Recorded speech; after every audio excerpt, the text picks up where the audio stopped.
Assalamualaikum warahmatullahi wabarakatuh. Alhamdulillahirabbil alamin wassalatu wassalamu ala sayyidina nabiyina Maulana Muhammadin wa ala alihi wasallam ajmain amma ba'du. Segala puji bagi Allah Subhanahu wa taala yang alhamdulillah Allah kasih kesehatan, Allah kasih keberkahan buat kita semua sehingga kita kumpul di sini. Ini luar hujan apa enggak nih? Mudah-mudahan hujan menjadi berkah dan rahmat dari Allah Subhanahu wa taala ya rabbal alamin. Alhamdulillah, hari Selasa tanggal 12 Desember tahun 2025 telah lahir putra kami yang ke-6 bernama Muhammad Ali dengan tinggi 50,5 atau 50,5 dengan berat badan kurang lebih 3,6 kg dan alhamdulillah lahir dalam keadaan selamat, sehat walafiat, ibunya sehat, anaknya sehat, dan minta doa semuanya agar Allah kasih berkahan buat keduanya, amin ya rabbal alamin. Dan terus kenapa sih lahirnya sesar?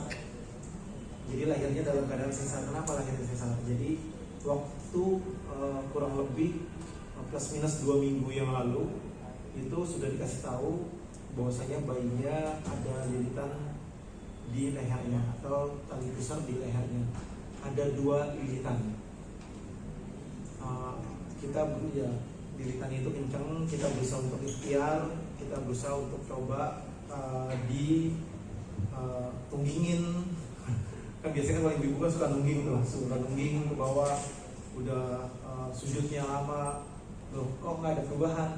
Sekali ada perubahan hanya miring ke sebelah kanan sedikit, balik lagi ke atas, miring ke kanan sedikit, balik lagi ke atas. Jadi itu posisinya itu mencong, posisi kepalanya di sebelah kanan, kakinya di sebelah kiri. Nah itu paling top, dia kepalanya di atas, habis itu turunnya ke segitu, kurang lebih plus minus 2 minggu. Kita udah ikhtiar, akhirnya Senin kemarin kita coba untuk akupuntur. Kita akhirnya akupuntur sama dokter Weni, temannya Kartika juga, dan sebelumnya juga udah konsultasi juga sama dokter Tirsa. Kita di sini sama dokter Tirsa dari awal. Jadi waktu zaman Kalisa Khadijah juga sama dokter Tirsa. Terus kata dokternya kayak ini susah. Terus akhirnya udah coba dulu ikhtiar dulu. Kita ada metode akupuntur yang Jepang, yang dari ujung kelingking dari ujung kelingking kiri sama kelingking yang sebelah kanan itu ada yang dibakar itu, yang dibakar pakai apa namanya, pakai ada kayak ada alatnya lah. Nah terus bayi gerak berusaha untuk ke bawah tapi susah. Itu waktu itu hari Senin. Hari Selasa juga sama, kita yang kedua kalinya kita mau akupuntur lagi. Sebelum berangkat akupuntur saya pagi ngajar dulu. Sebetulnya saya udah istirahat 2 hari berturut-turut, dan hari ketiganya di hari Selasa saya istirahat, dan saya yakin kayaknya malam ini lahiran. Jadi ketika saya suruh siap-siap, suruh packing buat baju dia, packing buat baju babynya. Ketika habis selesai packing, ya kan, saya berangkat, saya ngajar, saya pulang, udah siap-siap yuk kita ke waktu itu kita ke dokter Weni dulu. Saya berangkat untuk akupuntur. Tapi pas sampai di sana, dokternya juga bilang kayaknya sebelum saya akupuntur cek bayi dulu deh, USG lagi. Akhirnya di USG lagi, pas dilihat betul lilitannya 2 dan tight, dan betul-betul apa bahasanya tuh, kenceng. Lehernya itu lilitannya kenceng, dan plasenta itu ada di atas, jadi sulit buat ke bawah. Jadi dia mau ke bawah juga tarik, sangat susah, udah susah gerak juga karena bayinya juga besar. Akhirnya singkat cerita, ya udah bismillah, saya telepon Rumah Sakit Brawijaya, saya telepon Bawin, saya bilang apa, jam 9 operasi. Karena Kartika juga dari siang udah saya suruh jangan makan, suruh puasa. Jadi udah saya suruh siapin tuh siapin puasa, jadi jam 9 operasi. Padahal Kartika tuh taunya mau operasi itu pas jam kurang lebih menjelang maghrib. Jadi asar saya ke akupuntur, pada asar ke akupuntur itu sore jam setengah 6 udah udah putus atau udah ngambil keputusan, udah bismillah kita operasi jam 9 malam. Akhirnya saya hubungin Mbak Win, disiapin semuanya jam 9, katanya maghrib masuk dulu ke Brawijaya untuk apa? Untuk cek semuanya. Ya udah kita ada maghrib sampai di sini, sholat maghrib, siap-siap persiapan operasi.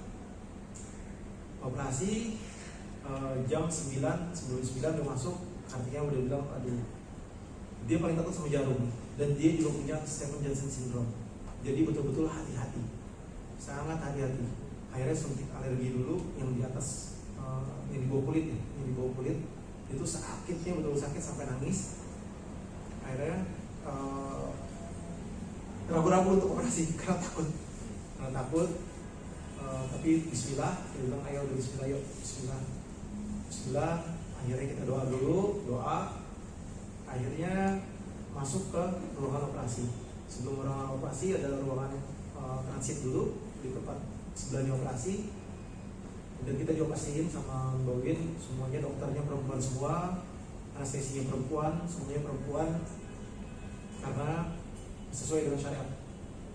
Akhirnya alhamdulillah semua dokternya perempuan, anestesi perempuan dan suster juga perempuan, semuanya alhamdulillah masuk ke dalam, disuntik yang di belakang induksi. Ya udah itulah. Akhirnya disuntik itu buat bius ya, anestesi. Udah akhirnya disuntik, jarumnya juga panjang juga segini jarumnya. Tapi masya Allah nggak begitu sakit, sesakit kata Kartika yang cek alergi itu. Karena cek alergi itu kan di bawah kulit. Karena udah apa? Enggak, belum dibius. Itu obat biusnya baru masuk. Yang panjang segitu itu baru masuk. Jadi alergi itu baru bius. Hah? Itu apa? Itu sakit tahu. Oh, sakit. Berarti kamu jarum. Oh. Ya udah akhirnya singkat cerita dioperasi mulai, dan alhamdulillah operasinya berjalan dengan baik, operasi berjalan dengan bagus. Yang ditakutin adalah Kartika nggak bisa masuk obat lampau banyak karena apa? Karena dia ada Stephen Johnson syndrome, karena ada autoimun. Akhirnya dokter anestesinya masya Allah dia milih untuk cari yang paling baik, yang paling aman buat Kartika. Karena dia nggak bisa, ada beberapa obat yang nggak dia bisa. Salah satunya painkiller, ada beberapa painkiller yang dia nggak bisa. Soksia ya. Ya itu dia nggak bisa masuk itu. Dan ada beberapa obat lagi yang dia nggak bisa masuk. Dan alhamdulillahnya operasinya berjalan baik, operasi berjalan bagus. Robekannya pun di pusarnya pun agak di bawah pusarnya pun agak panjang dirobeknya. Jadi dirobek agak panjang. Terus betul pas dibuka ketubannya dipecahin karena saya lihat juga. Kenapa? Iya, saya perhatiin darahnya juga muncrat, saya lihat. Terus dipecahinnya ketuban juga, airnya muncrat juga, lihat ya ketubannya. Betul kaki duluan. Akhirnya kakinya dikeluarin pelan-pelan, kepalanya agak susah dikeluarin karena tadi itu kelilit, dan kelilitnya betul-betul nempelnya kenceng, betul-betul kenceng. Sampai pas keluar itu biru di lehernya, ada bekas biru di lehernya, dan itu tuh betul-betul kenceng banget. Jadi memang babynya tuh udah gak begitu aktif karena apa? Kenapa? Babynya nangis. Babynya nangis setelah itu. Jadi setelah kelipatannya dibetulin, belum taruh udah nangis duluan. Alhamdulillah. Jadi alhamdulillah bayinya sehat, ibunya sehat, dan Allah kasih keberkahan di dalamnya.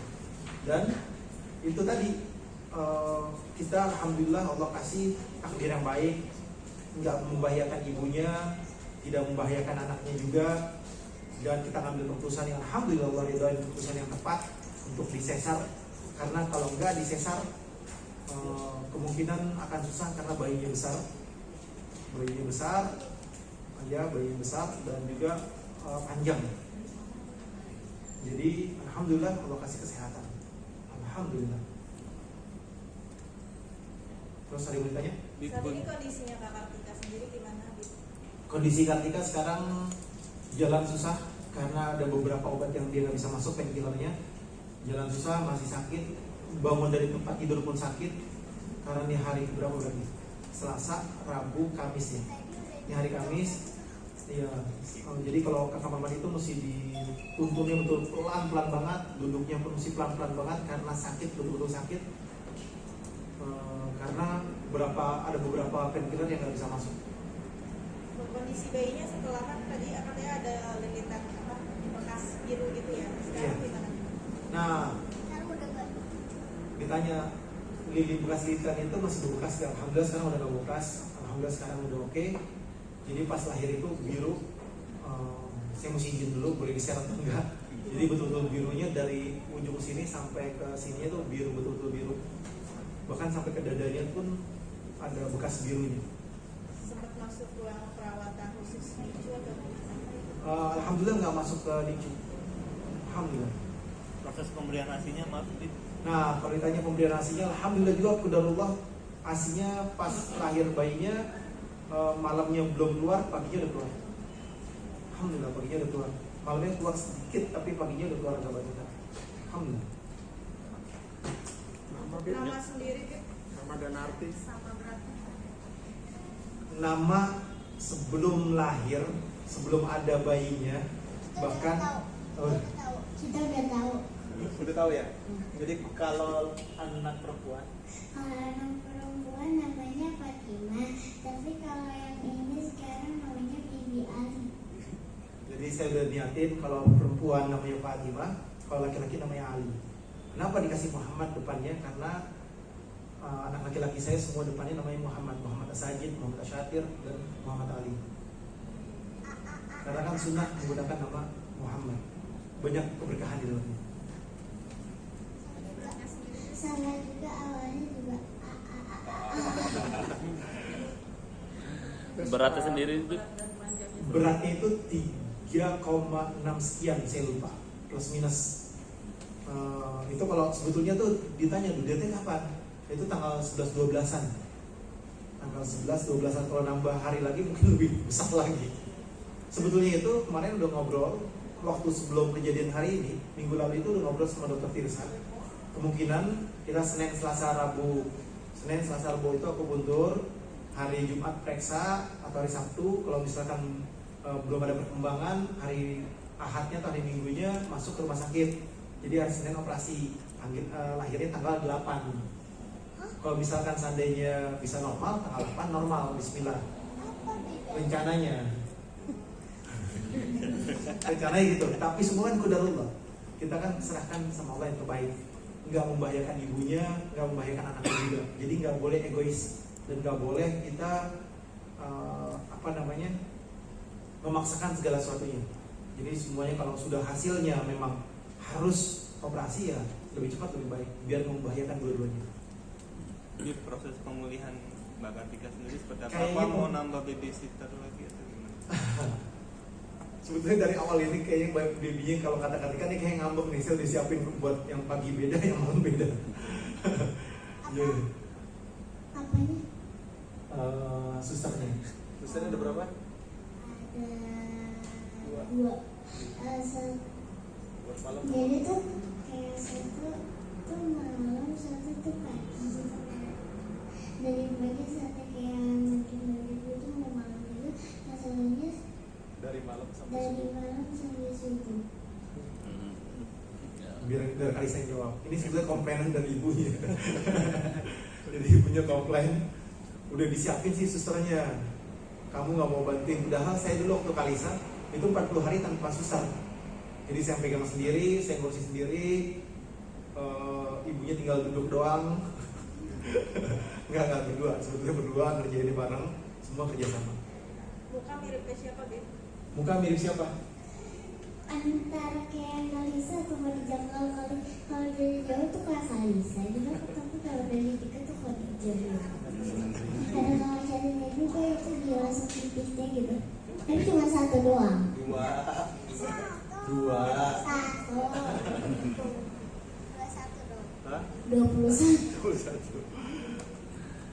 Ada lagi? Tapi Beb, Kalisa dengan adanya Dede Ali sendiri, Kalisa seneng gak sih, maksudnya bakalan Ikut bantuin. ikut bantuin suster atau ikut bantuin bunda gimana nih? Kayaknya kalau Kalisa sih kayak bantuin ibunya.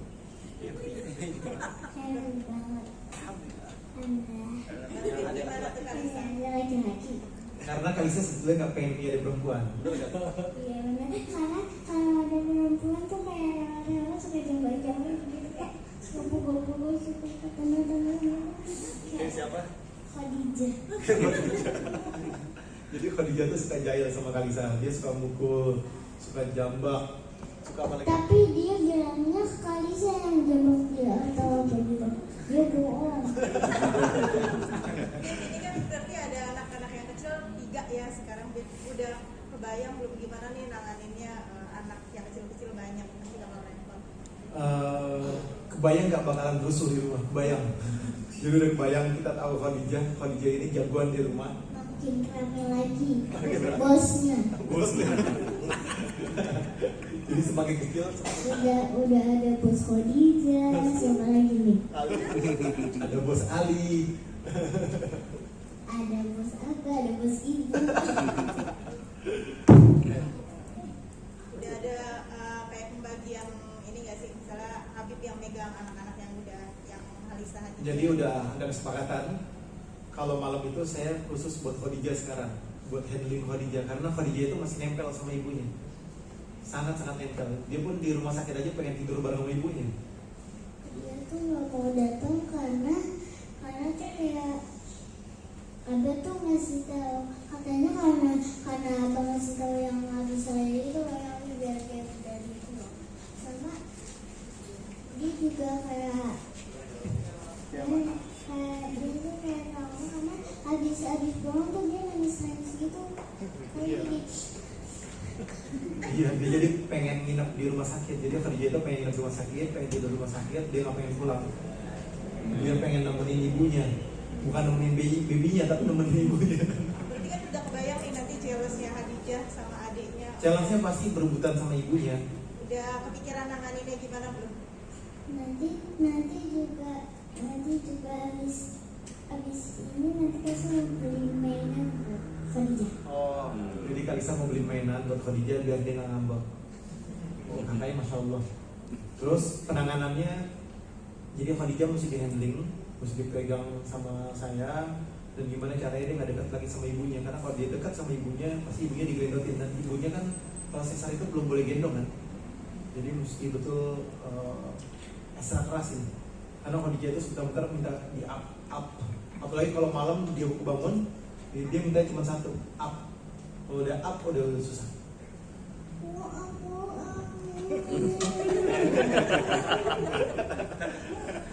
Gimana?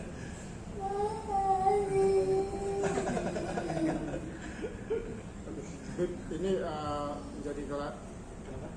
Biasanya kalau malam abah gendongin biar mau tidur.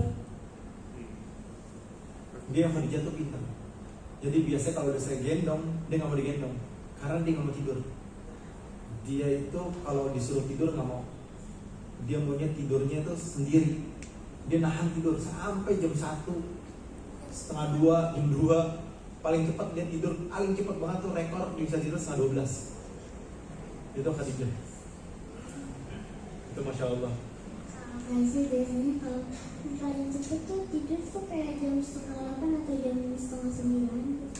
Kalau Kalisa setengah 9, jam 9. Tapi kalau lesnya panjang, setengah 10. Kalau lesnya panjang. Biasanya lesnya besok sih juga lesnya dari jam 10 sampai jam 1. Besok kamu libur? Kan besok papa datang ke Kalisa. Oh iya. Oh besok dia udah kan jam 10 sampai jam 1 berarti dia udah ngambil schedule pagi. Dia saya lupa besok sekolah anak. Bib, mungkin ini kan terasa mungkin sudah lengkap nih, ada perempuan dan laki-laki.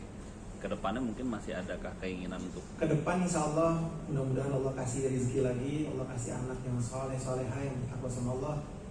Kehendak Allah mau laki perempuan Bismillah, karena udah 3 laki-laki udah 3 perempuan, udah aman. Kalau ini perempuan nambah lagi harus dapat laki, tapi karena ini udah laki-laki udah Bismillah. Bukan dong, 4 sama ibu. Kan 4 cewek, 4 cowok, abah sama abah. Oh sama. 4 cewek 4 cowok. Ada lagi mau tanya? oke. Mau nambah lagi atau cukup? Kalau ditanya nambah lagi terus tambah lagi. Kalau saya pengen itu 7. Kartika pengennya 11. Tapi pas lihat lahiran kayak gini, udah ya. Terus tadi pagi dia ketemu dokter Atta. Itu kalau saya tahu dokter Atta. Jadi dokter babynya kita dari zaman dulu pakai dokter Margareta di sini di Brawijaya atau dokter Atta. Itu dokter Atta tuh pas mau operasi itu bilang sama saya, ini mau steril lagi nggak? Langsung steril nggak? Terus saya bilang enggak. Terus tadi pagi dia ketemu dokter Atta. Saya tuh kalau dengar kata-kata kan, kalau saya dengar saya tahu dokter Atta bilang mau steril, saya mau steril kata dia. Enggak ada steril, nggak boleh. Dalam syariat nggak boleh steril. Nggak boleh memutuskan rahmat Allah ataupun kehendak Allah. Steril itu nggak boleh punya anak lagi. Kalau Allah kasih Bismillah. Tapi boleh dijeda, boleh dikasih waktu, boleh dijeda. Jeda 3 tahun lagi boleh kan? Kan biasanya kan kalau sesar kan 2 tahun kan? Iya, Plus minus. Jadi ketiga juga boleh. Tahun ketiga maksudnya. Bib, berarti dalam program memiliki anak ini Habib acuannya ke agama itu atau secara Acuannya tetap ke agama. Acuannya tetap ke agama nomor 1. Yang kedua dilihat dari medisnya. Kalau misalkan medisnya mengatakan bahwasanya nggak boleh karena ada sebab, maka agama pun membolehkan menjadikan darurat syar'i. Misalkan belum boleh nih karena masih dalam keadaan habis sesar, ya udah, ini darurat syar'i, berarti masih boleh dijeda. Siap. Oke. Nambah anak bukan nambah bini ya. Nanti kalau nambah mini, Kenapa? nanti kalau nambah bini gimana dong? Emang kamu boleh? Enggak.